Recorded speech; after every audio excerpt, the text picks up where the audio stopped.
ಗುರುಪೂಜಾ ಸಂಗೀತೋತ್ಸವಕ್ಕೆ ಭರದ ಸಿದ್ಧತೆ. ಶ್ರೀ ಕ್ಷೇತ್ರ ಕೈವಾರದ ಯೋಗಿ ನಾರಾಯಣ ಮಠದಲ್ಲಿ 3 ದಿನಗಳ ಕಾಲ ನಡೆಯಲಿರುವ ಕಾರ್ಯಕ್ರಮ. ಶ್ರೀ ಕ್ಷೇತ್ರ ಕೈವಾರದ ಯೋಗಿ ನಾರಾಯಣ ಮಠದಲ್ಲಿ ಜುಲೈ 19ರಿಂದ ಆರಂಭವಾಗಿ 3 ದಿನಗಳ ಕಾಲ ನಡೆಯುವ ಗುರುಪೂಜಾ ಸಂಗೀತೋತ್ಸವ ಕಾರ್ಯಕ್ರಮಗಳಿಗಾಗಿ ಕೈವಾರ ಕ್ಷೇತ್ರ ಸಿಂಗಾರಗೊಳ್ಳುತ್ತಿದೆ. ದೇಶದ ನಾನಾ ಭಾಗಗಳಿಂದ ಆಗಮಿಸುವ ಸಂಗೀತ ವಿದ್ವಾಂಸರಿಗೆ ಸ್ವಾಗತ ಕೋರಲು ಕೈವಾರ ಸಜ್ಜಾಗುತ್ತಿದೆ. ಆಷಾಢ ಮಾಸದ ಹುಣ್ಣಿಮೆ ಗುರುಗಳನ್ನ ಸ್ಮರಿಸುವ ದಿನ. ಕೈವಾರದ ಶ್ರೀ ಯೋಗಿ ನಾರಾಯಣ ಯತೀಂದ್ರ ತಾತಯ್ಯನವರು ತಮ್ಮ ಕೀರ್ತನೆ ಶತಕಗಳಲ್ಲಿ ಗುರುಗಳ ಮಹತ್ವವನ್ನ ಹಾಡಿ ಹೋಗಲಿದ್ದಾರೆ. ಇಂತಹ ಗುರು ಪರಂಪರೆಯನ್ನ ಉಳಿಸಿ ಆರಾಧಿಸುವುದರ ಜೊತೆಗೆ ಗುರುಗಳಿಗೆ ಕಾಲಾರಾಧನೆಯ ಮೂಲಕ ಭಕ್ತಿಯನ್ನ ಸಮರ್ಪಿಸುವ ಗುರುಪೂಜಾ ಸಂಗೀತೋತ್ಸವ ಯೋಜನೆಗಳನ್ನ ಕೈವಾರದ ಶ್ರೀ ಯೋಗಿ ನಾರಾಯಣ ಮಠದಲ್ಲಿ ಹಮ್ಮಿಕೊಳ್ಳಲಾಗಿದೆ.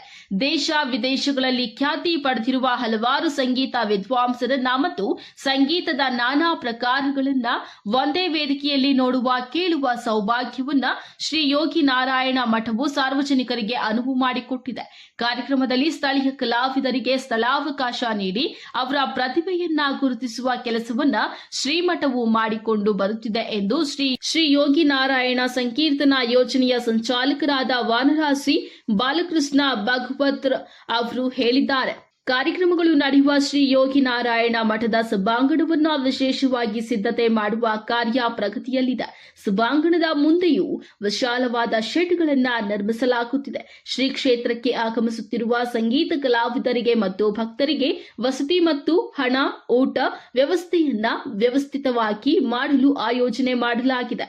ಕೈವಾರ ಕ್ರಾಸ್ನಲ್ಲಿ ಬೃಹತ್ ಸ್ವಾಗತ ಕಮಾನುಗಳನ್ನ ನಿರ್ಮಿಸಲಾಗಿದೆ. ಕೃತ ದೇವಾಲಯಕ್ಕೆ ವಿಶೇಷವಾದ ವಿದ್ಯುತ್ ದೀಪಾಲಂಕಾರವನ್ನ ಮಾಡಲಾಗುತ್ತಿದೆ. 3 ದಿನಗಳ ಕಾಲ ನಡೆಯುವ ಈ ಸಂಗೀತ ಉತ್ಸವದಲ್ಲಿ ಕರ್ನಾಟಕವಲ್ಲದೆ ಆಂಧ್ರ, ತಮಿಳುನಾಡಿನಿಂದಲೂ ಸಹ ಸಹಸ್ರಾರು ಕಲಾ ತಂಡಗಳು, ಭಜನೆಯ ಭಕ್ತರು ಆಗಮಿಸುವ ನಿರೀಕ್ಷೆ ಇದೆ.